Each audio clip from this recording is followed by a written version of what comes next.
Yeah, we got all that empty space around. The inner space is enormously greater than outer space. Yeah. And it's typical of the naked ape that he hurtles toward the moon carrying pictures of his wife and children in his wallet, in his hip pocket. Whereas today, with the advent of a software electric environment, all of these things, it seems to me, profoundly relate to the Rosary and to the Church and the mystical body. I'm doing a book called The Second God.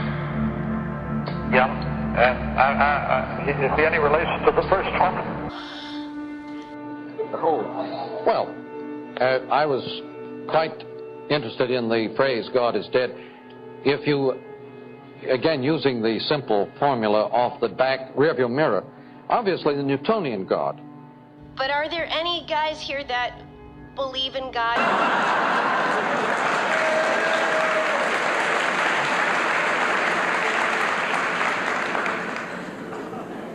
Now, these are one-liners. And distraction. Now, a child learns to separate his senses when he learns to read. When he learns to read silently, without even the lips moving. And his legs will twist, and he bites down, and he grabs that pencil, but by an incredible tour de force, he learns the most remarkable thing. Not classroom discipline, but he learns how to separate one sense from another. He learns how to turn on one sense and keep the others in neutral. So that he can see, but not use the other senses. It wouldn't be to establish two departmentally SOBs and ran the place. Was that the academic world is deeply rooted in print, and the bias of print. And the absolute insistence that only the grammar and the basic assumptions of print are acceptable. Only these forms can give you truth. The one possible exception that they will admit to is mathematics. That they cut the physical scientists off to the side as sort of older and unlettered technicians. But the notion that there might be other languages, other roads to truth, other ways to enter being and reality, they just will not conceive. Now, speech.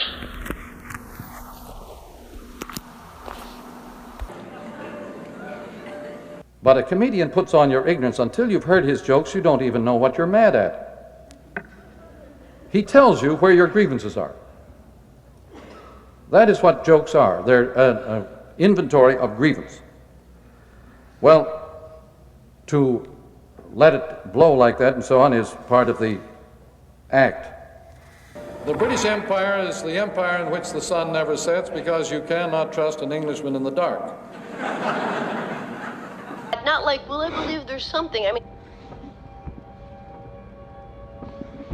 in like an organized religion, like Christian, Muslim, Jewish. Quantum mechanics, 1900, Max Planck pulled out all the connections in matter and gave us quantum theory. Quantum theory is simply physics minus the connections. And it's quite easily understood, even by scientists. But don't think they don't have their troubles, because one of the problems of Western visual man is that he tries to translate everything into visual terms. That the Psalms, belonging to a totally alien tradition of non-written kind, do not belong in the corpus of rabbinical tradition. Now, you can imagine that to the incarnate Word speaking directly, that this kind of mentality.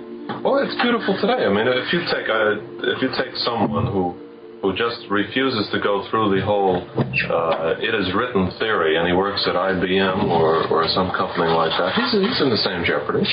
If you do it in the academic world, suppose you walked into court and tried to give your free-swinging, loose-hanging sort of I say to you thing. Our Lord never ceased to lambaste the scribes and the Pharisees in his own time as being men of the letter, like lawyers. Yeah. It says here, and he is fond of telling them, it is written, but I say unto you. Yeah. Well, you know, you're facing it. The threat that you are to these academic types who are only worried about whether it's written or not. Can we take a minute out to have a little cup of Java? Have you heard Stan Freberg's commercials for the religion, Presbyterian Church? No. He does it in his regular old Stan Freberg style. He's got this guy coming on. I said, did you hear he's dead? He's dead. Who said, the God is dead sort of thing? He said, well, how do you know? He says, everybody says so. He says, a couple of professors at Yale. About how many times a week would you say? Well, 1.5 times a week. Do you have her up, or you go to her place? Or? No, most of the time she prefers to visit so she can see the grandchildren. Did you get along with your wife? Oh, yes, extremely well. But they miss you constantly. Jewish mothers. Where did you grow up? I grew up in...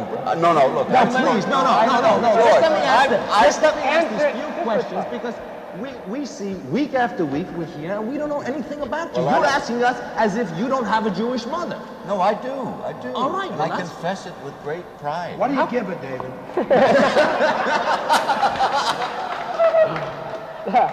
How much a month? Enough to get by. I mean, I won't be embarrassed, but enough so that is she happy with what you did? Did you Thrilled.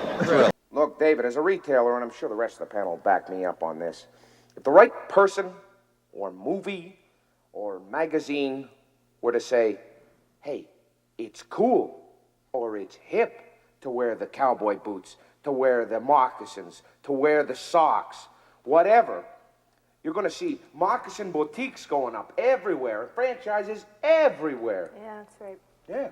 Could, though, a moccasin franchise be run by a woman?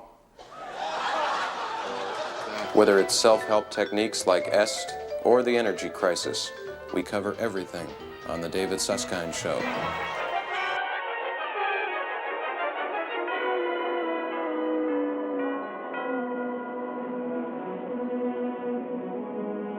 The guy on the Susskind Show, everybody, he's dead. But Stan has been doing this kind of thing for a couple of years. Well, that dead theme is irrelevant. When Newton created God, the great clockmaker, managing the mechanism of the universe, everybody felt comfy, things were in order. Yeah. But with the disappearance of Newtonian physics and the disappearance of mechanical clockwork, God is dead. That's all there's to it. He's gone. He isn't up there anymore. Yeah. There's no clock, therefore there's no... It's like Bucky's current article about astroarchitecture. When you put a satellite around the Earth, you put a Bucky Fuller dome around the planet. The planet has become a bubble. Yeah. People used to talk about life being a bubble. Now the planet is a bubble, incidentally, that could explode any minute, according to modern physics. They've only got to press the wrong experimental button in the laboratory and the whole thing disappears into... The telephone network surrounds the whole community. It's service. It's nothing but service. Yeah, but at what cost? Exactly. It's the community cost. But it is community. Yeah, I see what you mean, but it's very difficult. Even if they drop a bomb on you, will still own the whole. This is an ad, a real estate ad in L.A. Times. Even if they drop a bomb on it, you will still own the whole. Isn't that a wonderful ad? That's figure ground, and that is hot cool. That's hot cool. Oh boy. Yeah, that's really cool. When the dust settles, it will go up in price. It's the rest of the ad. No, ridiculous. That is a great ad, Dr. Hot and Cool. I mean, that is a wonderful quote to put ahead of the chapter. Yeah. The real estate ad. I've done make the epigram. Real estate ad for you will still own the whole. When the dust settles, it will go up in price. It will go up in smoke. Oh yes. And I have another Babe Ruth item on baseball in the folder. Got to press the wrong experimental button in the laboratory and the whole thing disappears into nothing. If you move all the particles that form the planet together, in current physical experiments, it's possible that somebody might make a slip and cause a total dissolution of matter. At the present moment, if all the particles that constitute the planet were to be put face to face, instead of having their usual spaces between them, they wouldn't constitute anything larger than the head of a pin. Yeah, we got all that empty space around. the inner spaces are enormously greater than outer space. Yeah. And it's typical of the naked ape that he hurtles toward the moon carrying pictures of his wife and children in his wallet, in his hip pocket. This is a wonderful example of our irrelevance. The NASA venture, speaking of... Well, when I was a student, when I was at college. I never soak into it because the idea is to keep you aware of the fact. It's a rather luminous phrase, or Mary Shaw. 1939. The visual space and literacy and scriptural religion. NASA, a bunch of highly endowed modern physicists, are totally under the domination of Gutenberg without knowing it. They think space is visual. Yeah. They think space is something out there. Weren't you the first one to urinate on the moon? I was reading. Yes, that's right. Well, how about the old Russian who went up in the satellite and came back and said, "Hey, boys, God isn't up here. I just toured the neighborhood and didn't find him." You remember when the American got out of the satellite for the first time, the Russians laughed. They said, "We put the John inside from the first."